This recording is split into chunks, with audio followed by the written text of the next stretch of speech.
Hello, and good evening. And I want to welcome each and every one of you to the On Being Well radio show. This is an absolutely good night for you to be on. It's a good time for you to tag someone, invite someone in, share the live, because I have none other than the Cheryl Wood, international motivational speaker, here this evening. And so you absolutely do not want to miss this. Yes, I've already gotten ahead of myself because I am super excited. But as you know, on the On Being Well radio show, this is a place where your heart is nurtured, your soul is fed, and your emotional health, it is valued and supported. And I am your host, Dr. Carla Cook, emotional empowerment coach. And tonight, I'm just getting ready to dive right in. I am jumping right in because I know you have been waiting with bated breath for this show. I've seen all of the comments and all of the activity that Cheryl Wood is going to be on. And so, hey, if you have not met her, let me just go ahead and introduce you to her. Let me just share that, as I said, Cheryl Wood is an international motivational speaker. She is an author and master speaker development coach for women. I can attest to that personally. She is committed to empowering women globally to courageously share their unique voice, story, and perspective. She equips new, emerging, and aspiring women speakers with strategies to master and monetize their message. Cheryl's compelling story of transforming from a legal secretary and mother of three who was frantically challenged with creating a work-life balance to building her own speaking empire, generating over $1 million, that is. Yes, I said it. Inspires women to take bigger risks and play all out in life and business. Cheryl has been featured on ABC, Radio 1, Forbes magazine, Huffington Post, Essence, Good Morning Washington, and other outlets. If you don't know to share this live already, you better know. Yes, make sure you invite someone in. She's also delivered keynote presentations for a host of organizations, including the Federal Bureau of Investigations, United States Department of Defense, United States Department of Agriculture, the United Nations, y'all, Federally Employed Women, Virginia Women in Public Finance, Verizon Wireless, and the list really goes on and on and on. But without further ado, I just want to welcome Cheryl Wood. And hello, Cheryl, are you here and with us? I'm here. Thank you. I'm excited to be here. She's here and she is excited. Well, we are excited for you to be here. You know, one of the reasons, Cheryl, that I invited you on this month of August, we're celebrating National Wellness Month. And the On Being Well radio show, that is our focus. Our focus is on wellness. And for this month, each week, we're focused on a different area of wellness. One of the things that we always talk about here is the 8 dimensions of wellness. And tonight, we're focused on occupational wellness. And for those of you who just want to have a refresher around what occupational wellness is, it's that before improving your occupational wellness, it's important to understand exactly what it is. In a nutshell, occupational wellness has to do with maximizing your workplace happiness by focusing on work that brings you a sense of joy, satisfaction, and accomplishment. It can be achieved by exploring various career pathways and successfully managing workplace stressors. And I would just add, because our focus tonight is on entrepreneurship, and it can absolutely be maximized by taking the dive, the leap of faith into entrepreneurship. And that's exactly what Cheryl Wood did. And I want you all to hear a little bit about her story. So Cheryl, can you share with the listening audience, tell us a little bit about your own journey into entrepreneurship? Absolutely. So I was the opposite of all those words you just described. I didn't have joy.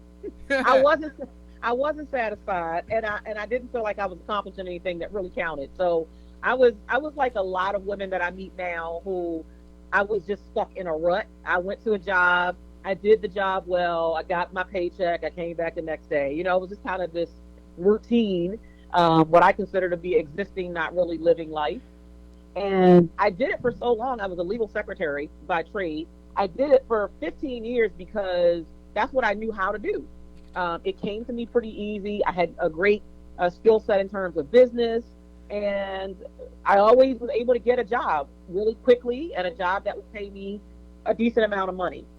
So I stayed stuck in that space of being a legal secretary. And I hear an echo. I don't know if you do.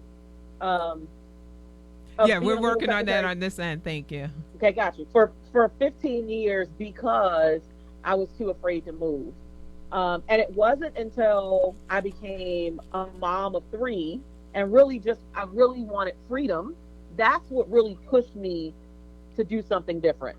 So when I say freedom, I felt like somebody else owned my time. Somebody else dictated to me when I had to come, when I had to leave. I had to ask for permission to get a day off. So I just wasn't okay with that once I became a mother. I wanted time freedom. And then I wanted financial freedom. So from my background, I grew up in a background of poverty, scarcity. I share my story about not going to college for, all this higher learning. So I went straight from graduating high school in an environment of poverty into the workforce so I could try to get out of poverty. And so that held me back in a lot of corporate spaces because they wanted you to have a degree to say that you were smart enough, good enough to move up to the next level. So I just stayed stuck for so long. So I wanted financial freedom because I didn't want anybody to tell me how much I could make and how much I couldn't make. And then I think the last piece was I wanted creative freedom. So a lot of times when you get in a job and you just stay there and you stay at the same job in the same position, you come in and you just do the same thing over and over again, and you kind of lose that sense of accomplishment, as you mentioned earlier. Your creative skills just aren't flowing like they could be because you no longer challenge yourself oftentimes. So I fell into all 3 of those buckets, and I just wanted something different. So in 2009, made a decision I was going to do something different. I decided to take a leap into entrepreneurship, scared to death, didn't know what I was doing, didn't have a handbook, didn't have a blueprint, but I did have a fire in my belly for wanting to create the freedoms that I just talked about. So I started a t-shirt business in 2009 just to get my feet wet. That ended up detouring me into my first speaking engagement, which came about 18 months later. And that was at Morgan State University. It wasn't paid. It was just an opportunity that somebody extended to me to come and share a message with other moms about starting their own businesses. And that was the day. It was September 18th, 2010. That's when I really discovered that I had a voice and a passion for speaking, and most importantly, speaking into other people's lives to inspire them to aim for more, to raise their own expectations on what they could accomplish, regardless of what they felt like they were missing. And that, as they say, the rest kind of was history. I started grinding for that thing. I knew in my heart and my spirit I wanted to speak for a living. And here we are today. As you were talking, I was listening and I was thinking about your start. And it just started with a sense of dissatisfaction that you wanted something different. You didn't know where this was going to lead you to. You just understood that you could not stay where you were. And I'm just curious around, were there models or models in terms of individuals that you looked at and it made you know that, maybe I can step out? I guess I'm wondering a little bit like about your supports. What enabled you to take that leap? Yeah, I mean, I followed some of the gurus in the speaker industry. I followed Les Brown's work, and I knew about him because I would watch his videos for inspiration. I would listen to Tony Robbins and watch him and his energy and the fire that he used to bring to the stage. And it was just something about me that used to light up every time I would see gurus in the speaker industry do what they do. And I believe you get a sense of what you're called to do when you feel that way, when you get goosebumps watching someone else do that thing that in your belly you really want to do. Like, to me, that's a sign that that's a path you should really be exploring. So I would just watch those guys. I would watch gurus. I would watch Lisa Nichols and how she would command the stage and how she could just formulate and articulate words so well, and it would just bring you to tears. And I knew I wanted to do that for people. And so I would just keep watching their stuff and learning about their journey. And the funny part about it is, especially with Lisa, who has become one of my coaches over the years, her story, it was so, I don't know if it was close to mine, but it made me, I could see myself in her story.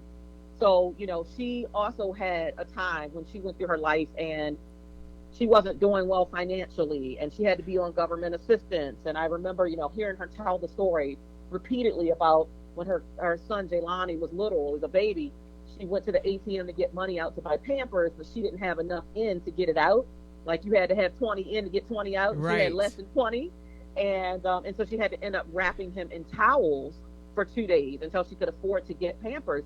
And just hearing where she came from and witnessing the level of success that she was at made me see myself in her. I was like, if she can do it, so can I. So I just use other people's stories to really help me elevate my own belief that if they could do it, so can I. I heard that story with Lisa Nichols as well, and so inspiring, and just the way she told that story, as you talked about, you were relating to that. And I hear you talking, you're teaching already. For those that are listening in, one of the things that you said is that you started to listen to other people and it gave you goosebumps. Like, there was something around, something that was inherent in you that you understood that this was something that you were born to do. And I think very often for people that are going into entrepreneurship, they're new or aspiring, and they're trying to figure out, what do I do? You really just gave a barometer, a key, a definition of how to determine how to get started. And it's really associated with what your inherent gifts are, your passion, your talent.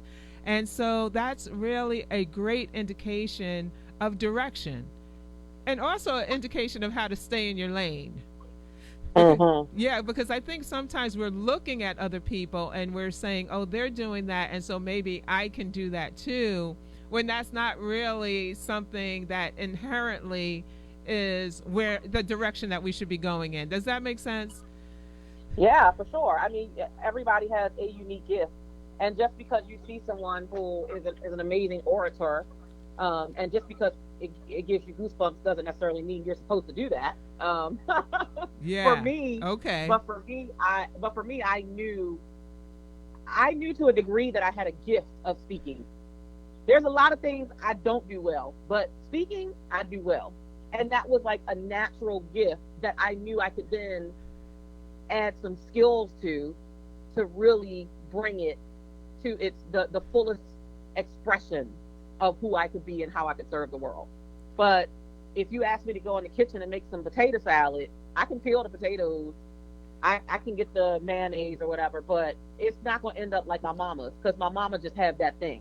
Like, so yeah. So you have to you have to be honest with yourself and say, does this really align with what I've been gifted with? Is this does this thing do I believe that this is something I could actually do in the world and show up as the greatest expression of myself, or would I be cheating myself and would I be cheating the world out of my real gift because I'm pursuing a gift that really is not mine? Yes, honesty. Honesty is the best policy, and being honest with yourself. And really, as you're talking, I'm thinking it's really taking an inventory of ourselves and knowing what we're good at, and also knowing what our limitations are. You know, when you were talking about working your way around the kitchen, I was relating, especially to potato salad. My other issue was gravy. I'm just like, I don't know why I cannot make gravy. Right. But, you know, I've gotten a little better. But I want to, Cheryl, just shout out to those that are joining the live. I see that Cheryl is on, and Sandra, and Tamika's here, and Valerie, she's saying hello. Judy Ann, woohoo, she's excited. Janet, Georgia is saying hello, that she is tuned in, and we're so happy that you're here. I saw Shanice on, and if you have not shared the live, I would just encourage you to do that now. Invite somebody so that we can share this gift of Cheryl Wood that we have with those that we love and know are pursuing their own purpose.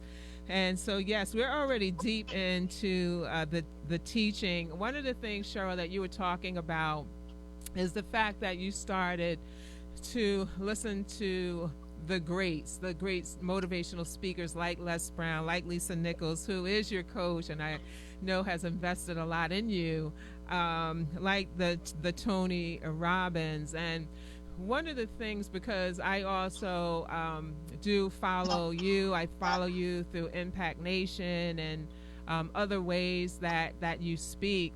And one of the things I can remember you saying is to begin to study people who are where we want to be. And one of the things that I really did begin to do with you is I began to study you, and I do study you. I know and I see that you have a brilliant mind, and you have a brilliance when it comes to entrepreneurship. I mean, you have done it. You're walking the walk. You went from leaving a job to speaking with gigs that were not paid to amassing, over $1 million business. So you've done it. And so I always believe it's so important for us to, sit at the feet. If we want to be a master, we need to be a student and to study other people.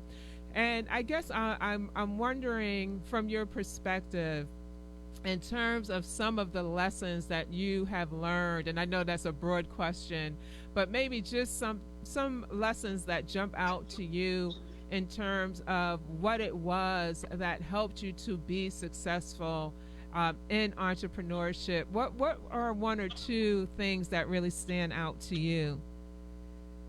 I think the first thing would be learning how to be visible. And I think with a lot of new and emerging entrepreneurs, that ability to become visible is directly connected to how you see yourself as being of value in the marketplace. So there are a lot of amazing entrepreneurs who, they're dynamic at what they do, but they're kind of keeping it to themselves because really they are still trying to convince themselves that they're amazing at it and that somebody would value it so much that they would pay for it. And when you don't have the full belief, when you're still questioning, am I enough? Are people really going to spend with me? Can I really make this successful? Who am I to be successful? When you're still questioning that, a lot of times that can keep you sane and playing in the background. So I think the biggest part was learning how to value who I am and what I bring to the table enough that I come to the forefront and that I'm willing to talk about my business. I'm willing to talk about what I know and to stand in a position of power about what I know. Now, that doesn't mean that I know everything, but there are a lot of things that I'm going to speak to the audience, that that somebody else is looking for, that they don't know yet. And so you can't diminish what you know just because you're not at the level of a Lisa Nichols yet. So if I had diminished what I knew because I didn't know as much as Lisa because she had been in the game for 20 years, or Les Brown because he had been in the game for 40 years, then I wouldn't even be talking to you today. I wouldn't be traveling the world speaking into the lives of other people, because I would still be keeping my gift to myself. So I always say visibility is key. Visibility always trumps ability. And what I mean by that is, you might have the ability, you might have the skill, you might have the gift, but if nobody knows it, if you're not self-promoting, if you're not marketing, if you're not getting out into the marketplace and networking, if you're not doing your Facebook Lives and educating and informing people so that they can view you as the expert, then you're going to be a best kept secret. And that doesn't do you any good, and it doesn't do the world any good. So that would be my first thing. And then I think my second piece of advice, and it took me so long to learn this, was to then value what I bring into the marketplace enough to put a price tag on it. All right. Like, to stop, giving it away for free, to stop giving the homie hookup, to stop discounting everything, and just to speak up and say, this is my fee. And a big part of that is being willing, at some point, you got to get to a point where you're willing to walk away from what you don't want so that you can welcome into your business what you do want. And so sometimes that might mean that you lose a client who doesn't value, a potential client who doesn't value what you bring to the table enough to pay what the investment is. You have to be okay walking away with that and saying, okay, that person is not ready to work with me yet. Or, because there's only one of a few reasons why a person won't invest. Either they really don't have it, or they don't see you as the answer to their solution, and so they believe that you should give them a heavy discount. But, and here's what I learned, those same people will turn around and pay someone who they consider to be the answer to their solution 3 or 4 times what the investment for your program was.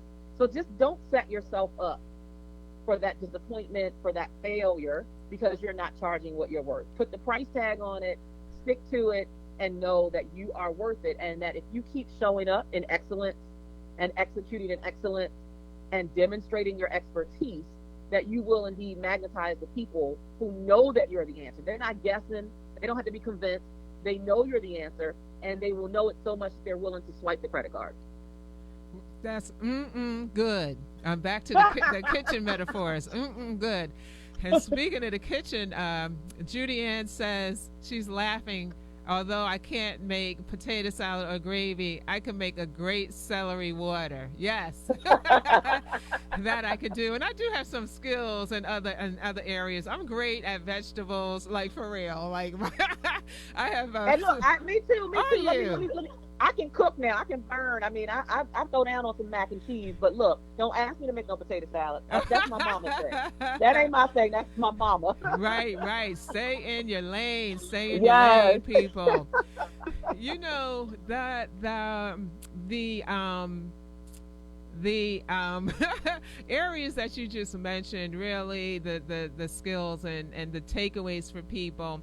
One of the things, as I was listening, you started with the fact of valuing yourself.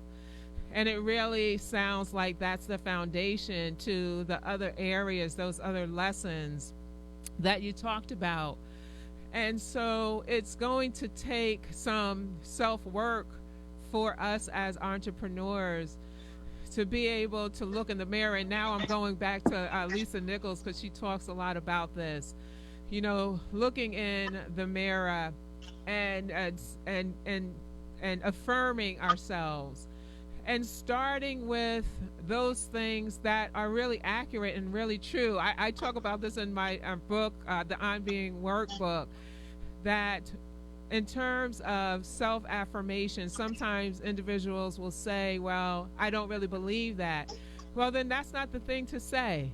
If I don't believe I am a master speaker, so we're not going to stand in the mirror and say I'm a master speaker. But you may feel like in small groups, I know that I connect well with people. And so start there. You start with what you know to be true about yourself.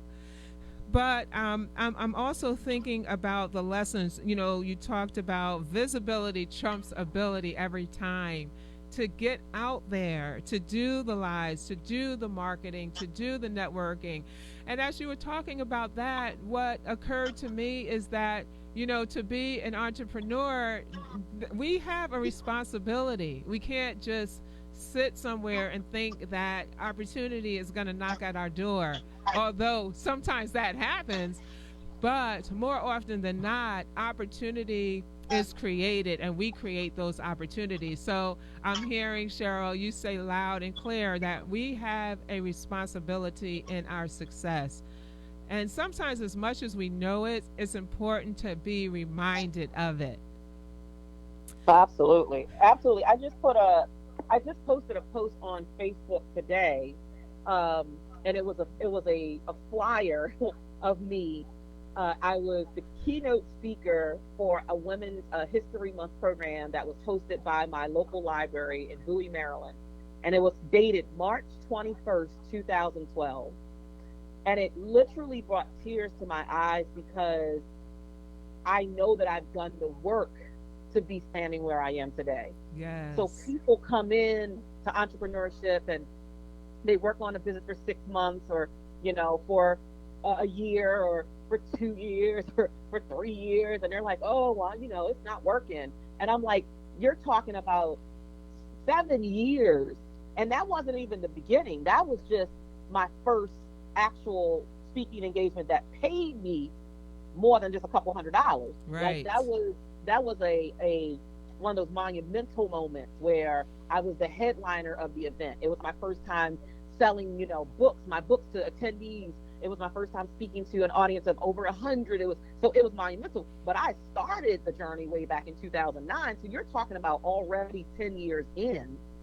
It's not like I woke up yesterday and said, I want to be Cheryl Wood, an international speaker. I've done the work. I have eliminated the distractions. I keep showing up. Yes, I have disappointment. Yes, I have discouragement. Yes, there are things that don't always go my way, but I just keep showing up.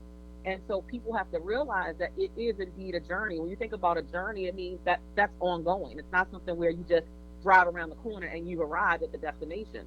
The journey means you got to pack some bags.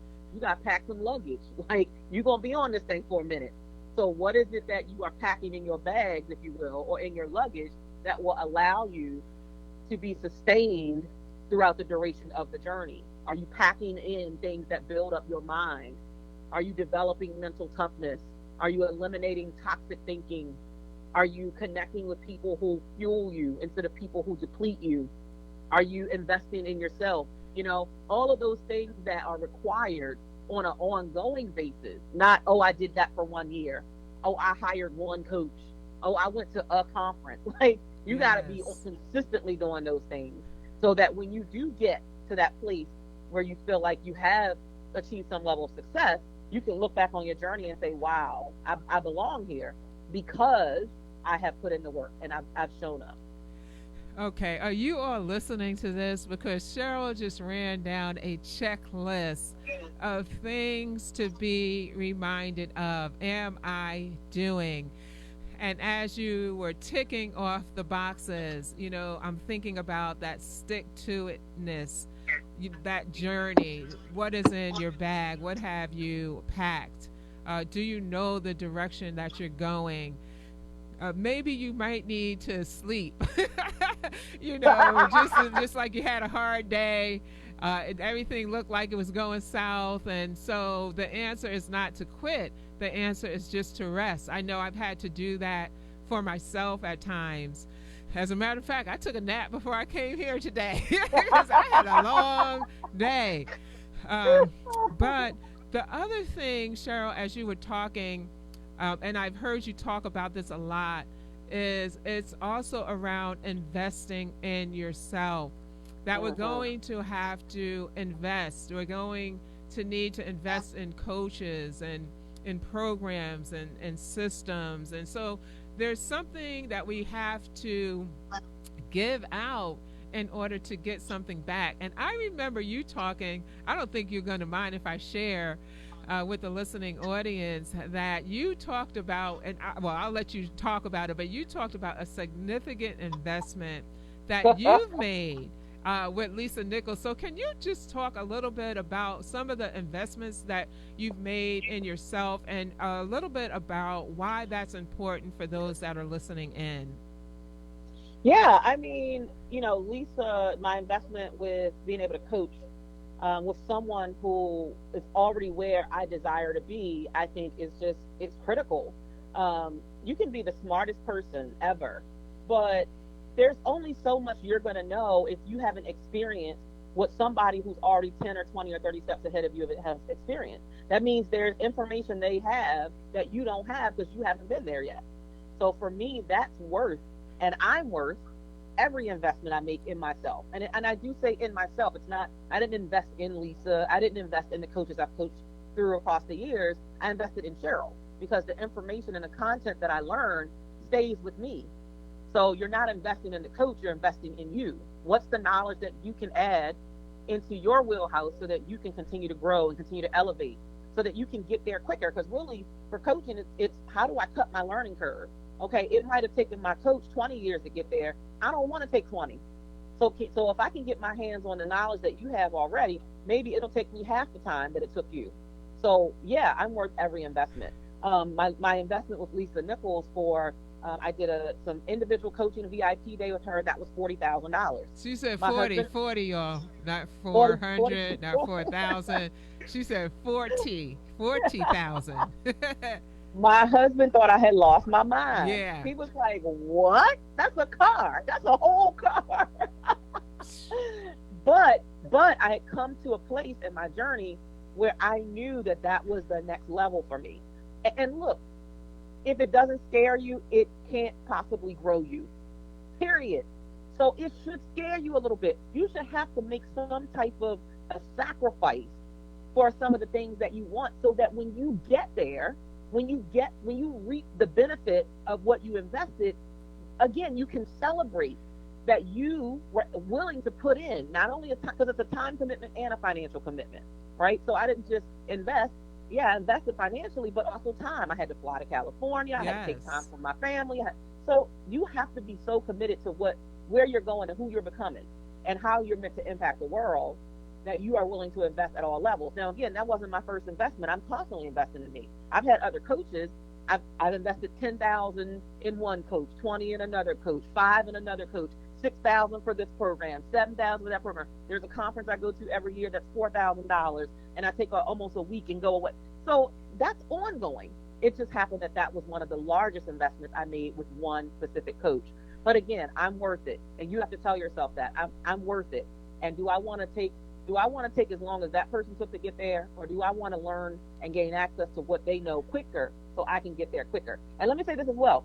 Sometimes you're investing in the knowledge, but sometimes you're investing to be in the space with the people so that you can hear the conversations that they're having, and you can be viewed as an expert simply because you're in the right circles. Yes. So it's not just, I invested in the course because I needed that specific content. Yeah, sometimes that's the case, but sometimes you have to pay to have access to the people that you want to learn from and that you want to be connected to. You have just deconstructed what it means to invest. Starting with really the clarity or us really having an understanding that the investment is not in others or for anyone else, but we are always investing in ourselves. And I see Crystal is doing hand claps. Yeah, she's loving what you talked about. Karen joined and she said good evening. And I see Chantel is on, and other of you that have joined, I just want to thank you for making this investment in yourself. Really just to come on and to listen, and then investing in someone else by sharing.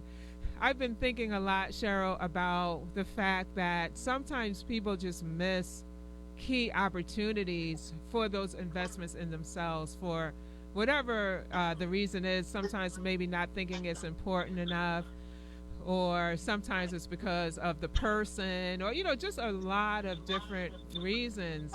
And so one of the things is that we have to be able to discern when this is a space or a process program that I really need to take advantage of. And Cheryl, I'm sorry for a little bit of the background, but you can't really hear it on the live. I know we hear it in the studio, but we're good. And I just want to continue with a couple of other things that you said.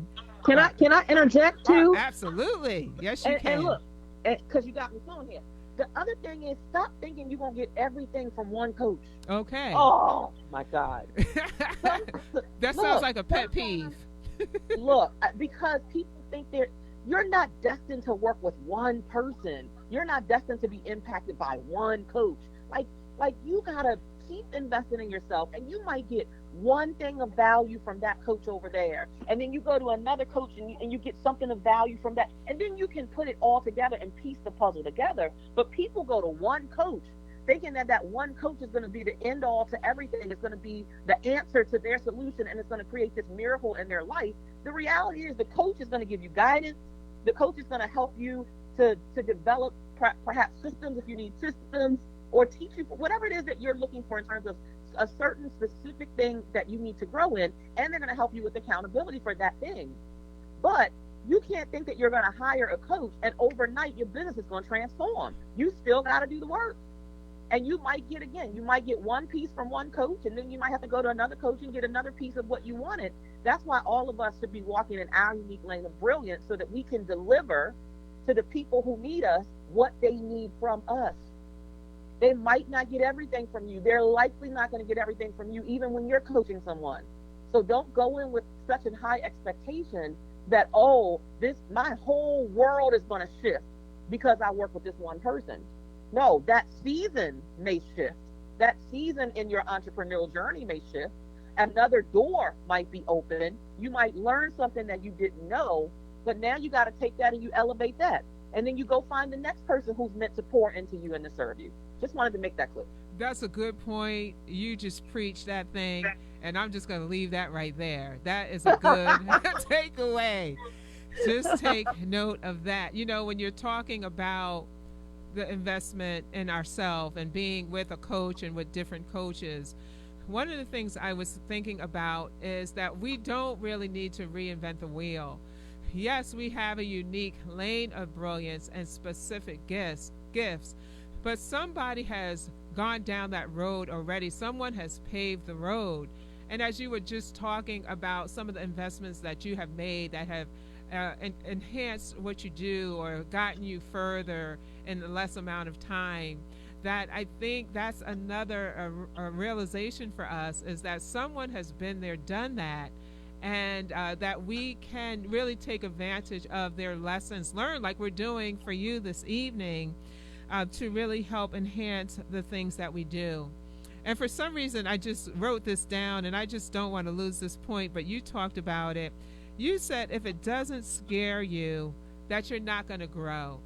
If the vision is not big enough, then we're really playing too small for ourselves, and we're only really going to reach the level that we've set for ourselves. So think big. And Cheryl, the one thing that you said in the beginning, and it just kind of stuck with me. You talked about your first speaking, and you talked about the fact that that's really when you knew for sure, like you knew, but you at that moment you knew that you knew that you knew that this was your gift. And sometimes we have to start moving before we really fully understand the power, the capacity that we have. Like, we have to be moving in that thing. And so you talked about your first speaking engagement, and that kind of stuck out to me, that you did it before you really 100% knew that this is what I'm meant to do.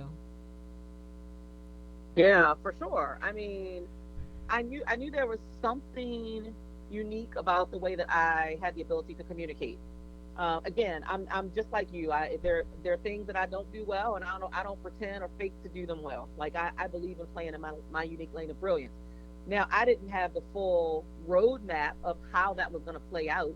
I didn't know how I was going to end up on stages all across the world. I didn't know the how, but I knew that if I got started, as you mentioned, if I just got started and I was willing to be bold enough and courageous enough to interrupt what I had already been doing for so many years, like interrupting my own norm of going to a job every day and being content in that job, that my own norm of being content with getting a every 2 week direct deposit, my own norm of going to a job that, I knew I wasn't really getting the joy and satisfaction I wanted, but I needed the paycheck. Like all that stuff had become normal and comfortable for me.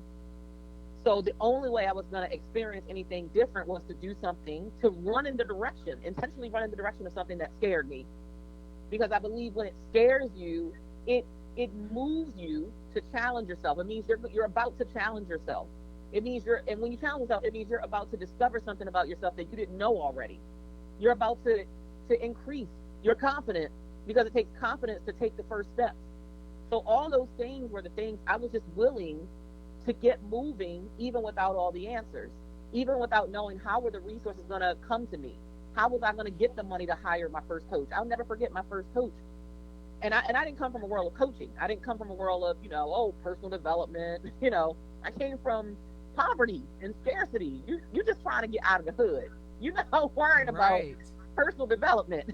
So I had a job. I felt blessed to have a job. And for a long time, I didn't want to rock the boat.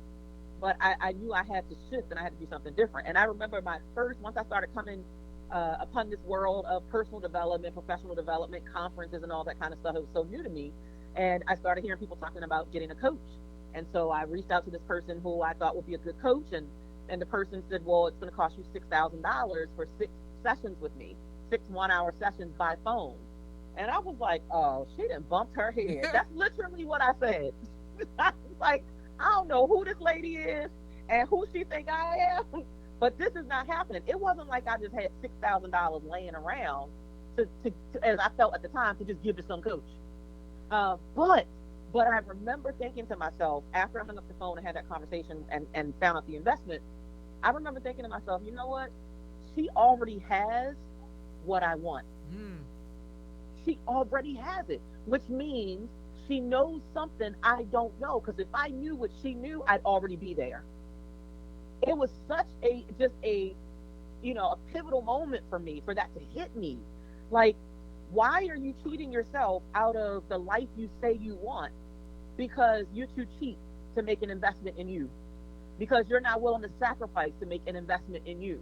That's going to get you closer to the thing you say you want and the reality that you say you want to create. And so, no, I didn't just automatically, magically come up with the $6,000. But what I did do was I started learning the power of sacrifice. And I stopped going and spending all of my money in Starbucks every day, because at the time I was still working as a legal secretary. So every morning I'd stop at Starbucks, and every day at lunch I'd go out and I'd have a $20 lunch in Washington, D.C. So I'm spending $30 a day on food when I needed to be spending that $30 a day on being fed. Y'all understand what I'm saying? All right, yes. I needed to invest differently. Yes. Like, it didn't matter about the food. I could bring a sandwich from home, but I needed to be fed. I needed my spirit to be fed, my soul to be fed. I needed my business mindset to be fed. I needed my personal, who I was and like my confidence factor, my mental. I needed all that stuff to be fed so I could believe that I could become something more. And so I just started shifting. I started shifting my patterns, my actions, what I spent money on. And I saved up, and thankfully the coach told me I could split it in like 4 payments. And I saved up, and I was able to get that first coach. And that was the beginning for me of realizing that you need other people speaking into your life. You need other people holding you accountable. Not just other people, but qualified people. All right. Qualified people. Yes. Who really know what they're doing, and they're not guessing. They're not talking to you in theory of what they hope might happen for you. They know it can happen for you because they've actually accomplished it. Yes. Oh my goodness. So much that you have talked about. It's just a mouthful. We are being fed right now as you are speaking. And you started talking about that because we were talking about things that you do well. One of them is communicate. You are a master communicator. you also empower women well. You have created platforms that I have taken advantage of myself, a few, but you've created more than I could even take advantage of myself, for women to walk in their greatness and in their brilliance. And because I see the time ticking away, one of the things that you have done is you've created opportunities for women to become authors. And I recently partnered with you in a new project that you have. I have the book sitting right here for those that are looking in. And it is Entrepreneurial Elevation, 31 Strategic Lessons and Personal Stories from Purpose-Driven Entrepreneurs. It's presented to you by Cheryl Wood. And your very own Dr. Carla Cook has a chapter on page 77 called Emotionally Empowered Entrepreneurs Excel. Yeah. And yeah, we want to put this book in your hands as you're listening in. You're hearing all of these great takeaways that Cheryl Wood is speaking about.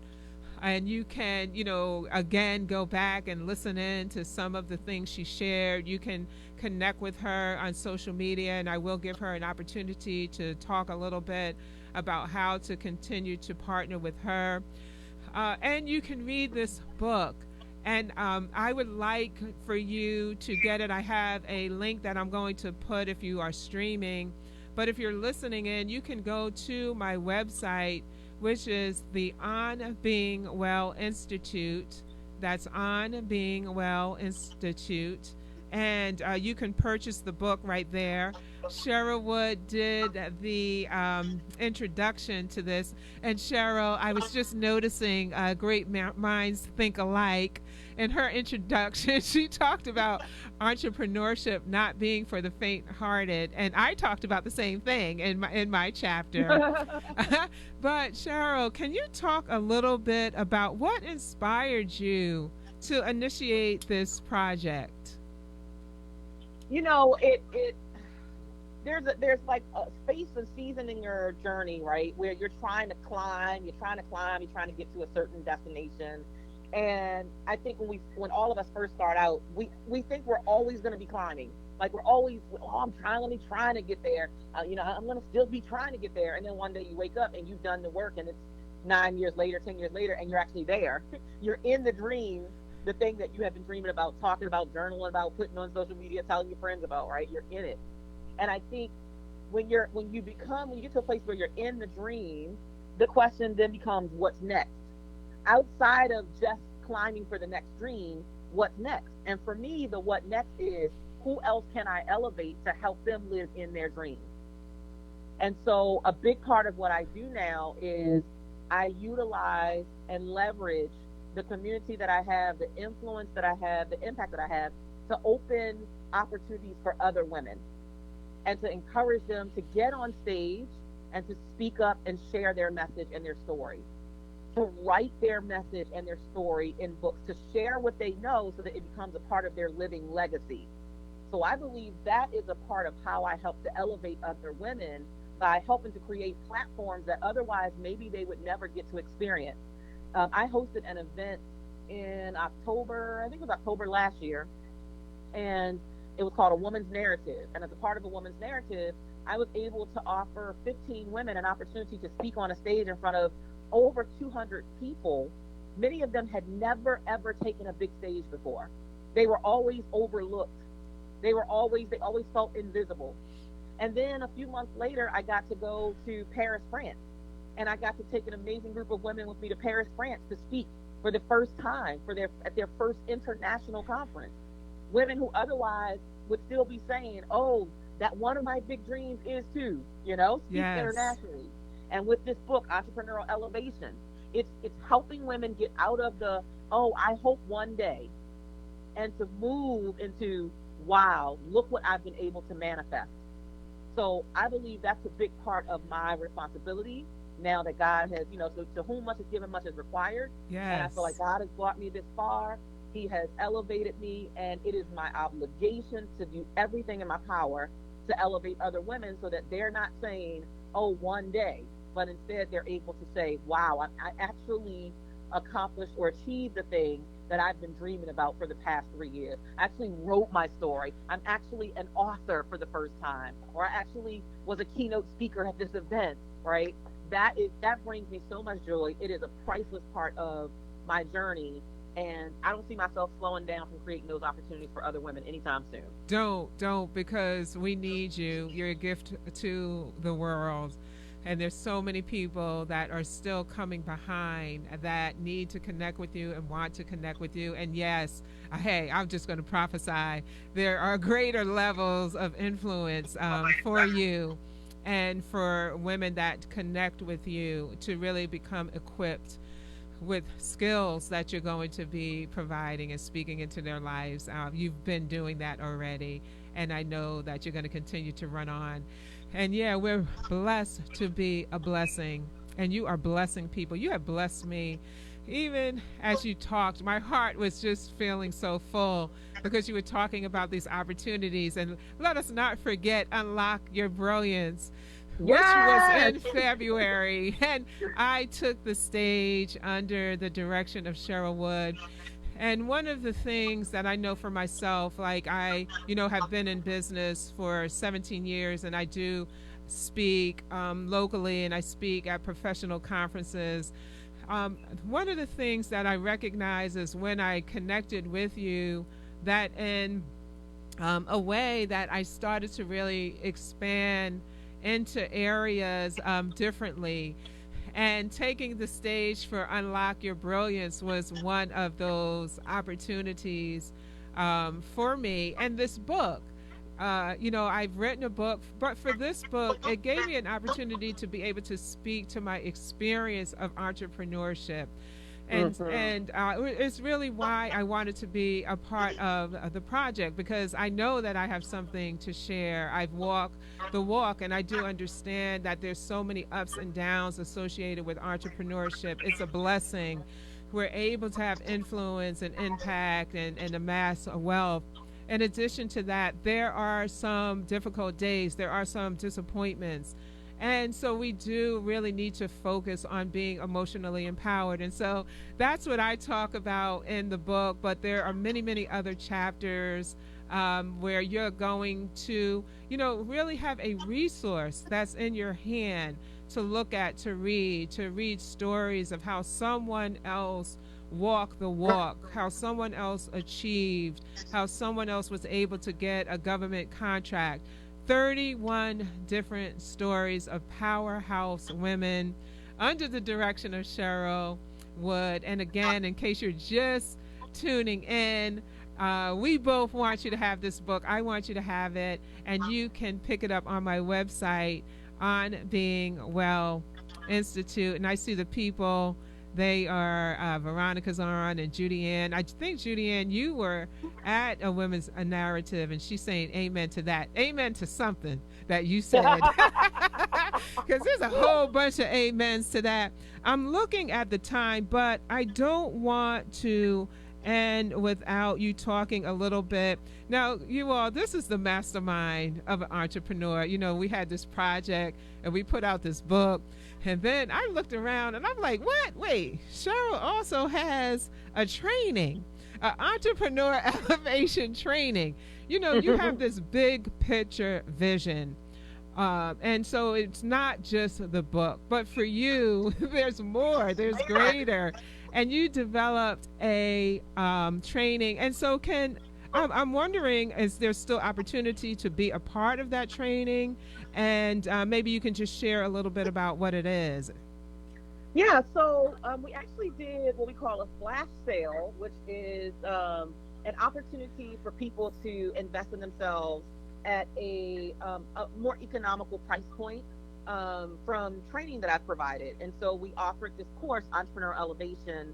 I think it was this past week it was. And that was people's opportunity to jump on board for something that was kind of at a low price point, but that they could easily say yes to. And I think that speaks to our responsibility in serving the world. Everybody can't invest in a $40,000 VIP day or a $10,000 VIP day or whatever your rate is, right? Everybody can't book you and pay your full speaker fee, but how can you create a way to still serve people and meet them where they are? And that's really what Entrepreneurial Elevation was. It's a 12-session training class to really help entrepreneurs elevate to their next level. Very rich in content. Everything that we do, we try to make sure it's very rich and high in content, not fluff. Like, it's going to give you real things that you can do and implement immediately so that you can get to a different place in your business, so that your money can be different, your mindset can be different, the community that you surround yourself can be different. You can start magnetizing clients instead of chasing people, trying to convince them to work with you. That's what the training focused on. The training is not available now because it was only available for a certain amount of time. But strike when the iron is hot. Right? Yes. You got to get in when you can. Woo, but get in when you fit in. If you're not connected with me, just connect with me. You can sign up to be a part of my newsletter list if you go to my website, which is CherylEmpowers.com. And then that when you're in that list, then you'll get access to all those things that we do at those super, super special costs. Awesome. As you were talking, I'm just putting this in the feed. So for the newsletter, go to CherylEmpowered.com. And as I said, she is like just ahead of the curve. She always is rolling out something. So if you miss Entrepreneur Elevation workshop, don't worry, don't be upset. There's going to be something else. There's going to be something else rolling down the pike. There's something else coming. We already working on it. You know, it's like you said, staying ahead of the game, making sure that you're always meeting people where they are. Yeah. Always giving. You know, people can't buy what you don't offer and what you don't sell. So some entrepreneurs are broke because they ain't selling nothing. Oh, so, all right. You got to sell something so that people can experience your expertise and can see that you actually do have viable solutions that you offer in the marketplace. And the more people that you can touch with your expertise, the higher your credibility is. And the more you have credibility, the higher your credibility is, the more you increase your profitability. Wow. We're eating. We're being fed.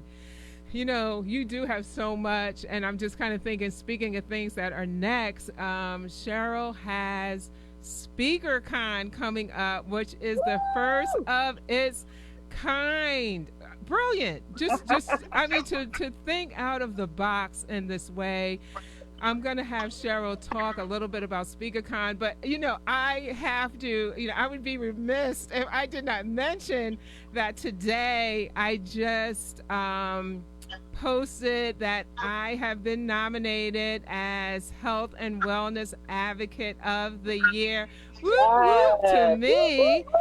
And again, you know, Cheryl, it's because you have this platform for recognition and celebration, and this is not a nomination where anyone can vote. You know, this is a panel that will be looking at a number of different women, all deserving of this nomination, and actually being named that. But you know, all prayers are accepted, and and I know that I've already won, because really the On Being Well audience has just been so loving and just have valued so much of what has been shared. So I just want to thank all of you. And Cheryl, I want to thank you again for that platform. But for those, you know, there may be some people that want to take advantage of SpeakerCon. So right before we end, I know we're a little bit over. Are you okay with your time, Cheryl? Yeah, I'm great. Excellent. So can you tell the listening audience a little bit about SpeakerCon and how they may be able to be a part of this? Yeah, so for me, SpeakerCon is that demonstration of you have to keep reinventing yourself. So I was hosting an annual women's conference called Playtime is Over. Many of your listeners might have attended before or heard of it. And I did that for 4 years. And then it's like God was downloading something new to me. I needed something fresh. I needed something energizing. Like, you always have to keep challenging yourself. And as soon as you get comfortable with something, you got to know that you're not growing anymore. So I have become somewhat comfortable with Playtime is Over. I'm like, well, I'm not challenging myself anymore. So let me challenge myself. Let me think outside the box. And you know, they have all these conventions, right? So there's Comic-Con is the most popular one because I have kids. Comic-Con, and I started looking into it. There's a Cookie Con, and there's a SpeakerCon, and there's a con, which just represents convention, for almost everything. And there is no convention, exclusive convention, for public speakers or people who want to use the power of their voice to do what we say, which is to transform the world one word at a time.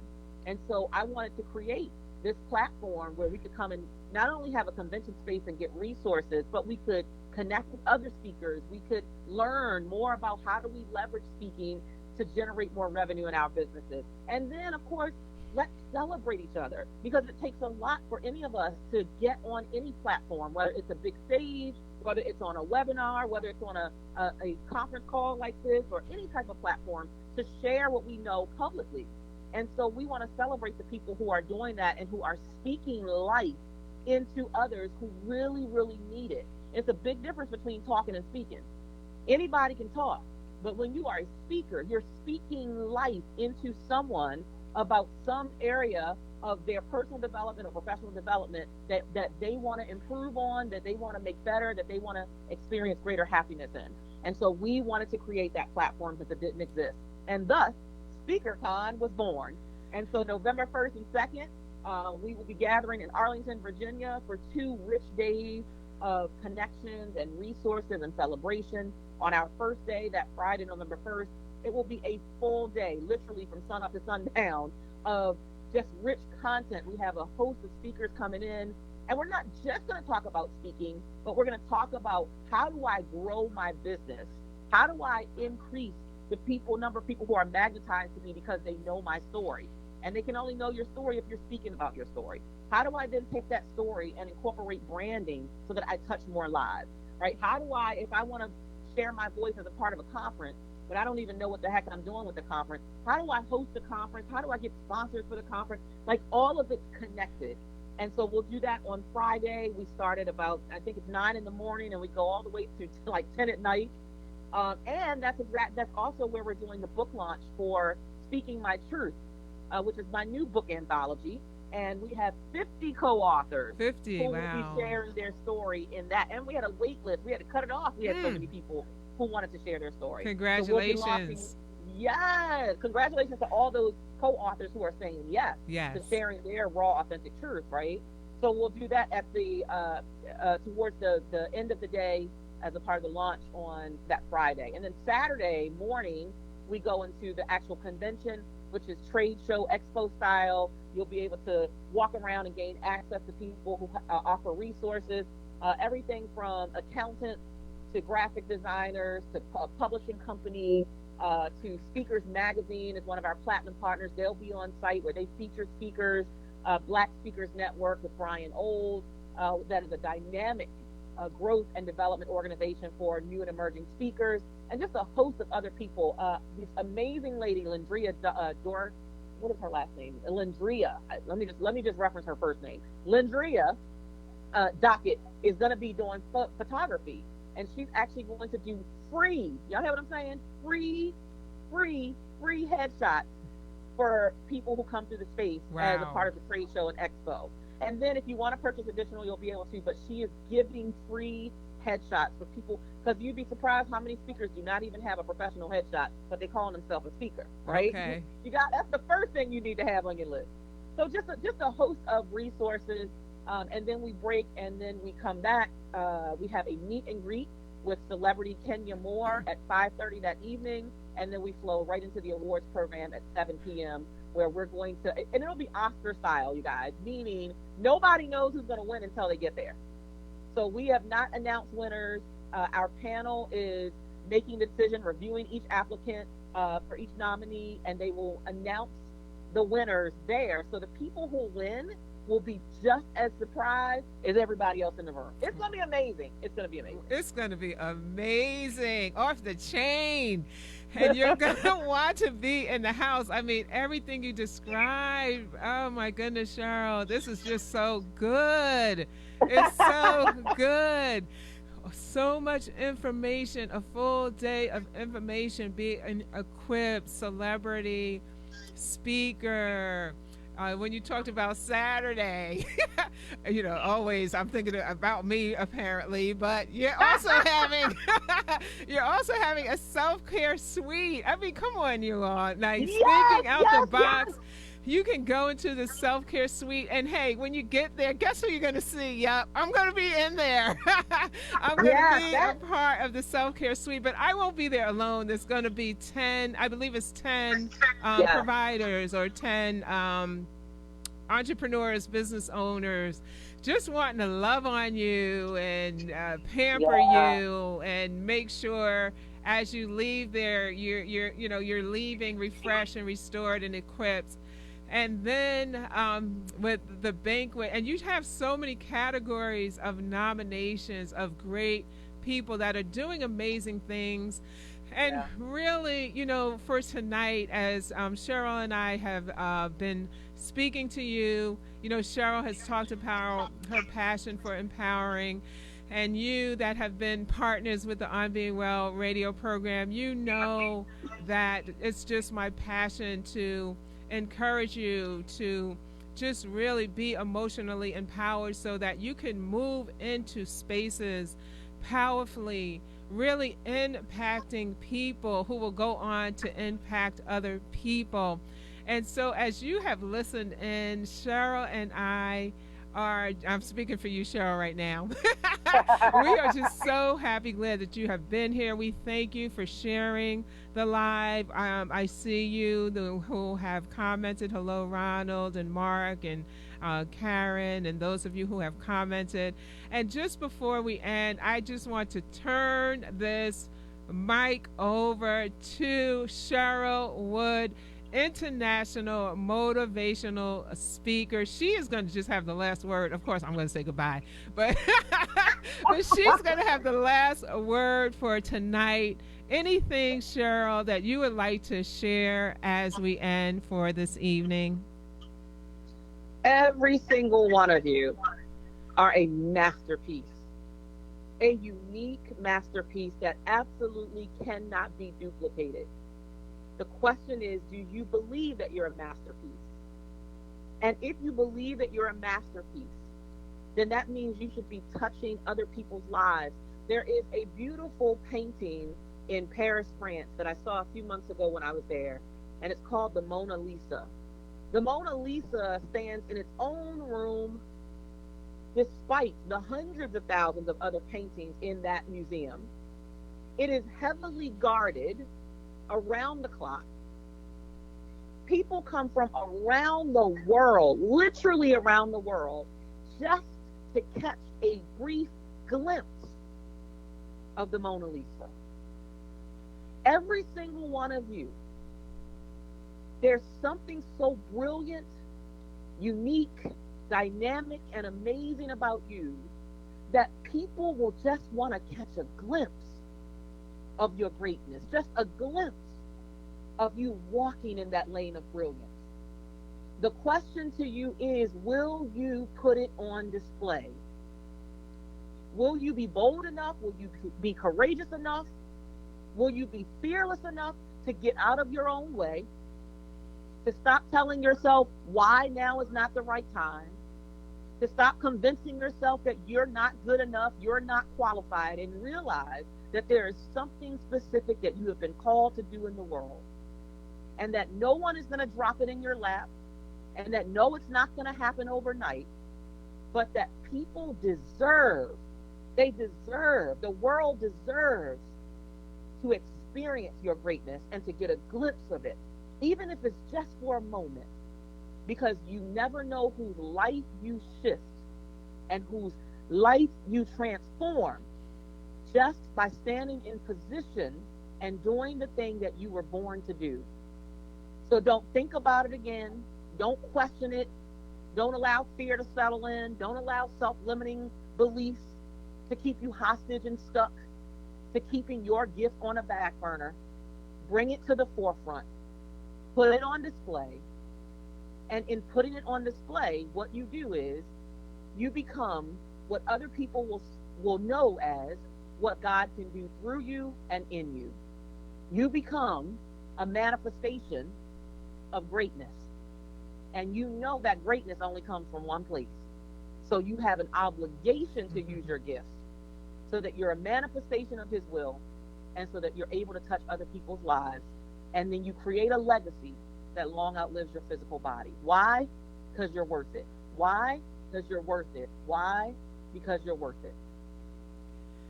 Ladies and gentlemen, boys and girls, that was Cheryl Wood, international motivational speaker.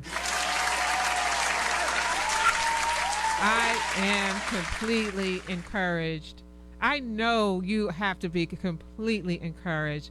I just feel like I can run on. I feel like that was a preach. And Cheryl, I just thank you. I thank you for just taking the time to come to feed the listening audience, to share, and to just give. You are such a giver, and we have received tonight, and we're better for it. So I just want to thank you so much just for the gift that you are. We praise God for you. I praise God for you. And if you would like to continue to follow her, as she mentioned, go to Cheryl Empowers with the S at the end .com. I put empowered in the feed, but I will redo that. So it's Cheryl Empowers. Sign up for her newsletter so that you can continue to glean from all of this fierceness and greatness that we had in the house tonight. Say thank you so much. He's in the back. He stayed a little bit longer, so I appreciate you, and I appreciate all of you that stayed on a little bit longer. I thank you, as always, for listening in to the On Being Well radio program. I have been your host, Dr. Carla Cook. I just want to say have an awesome rest of the evening. Live on, live strong, be well. God bless you, and good night. 8 Squad Rebel Radio. The most talked about internet radio station in the land.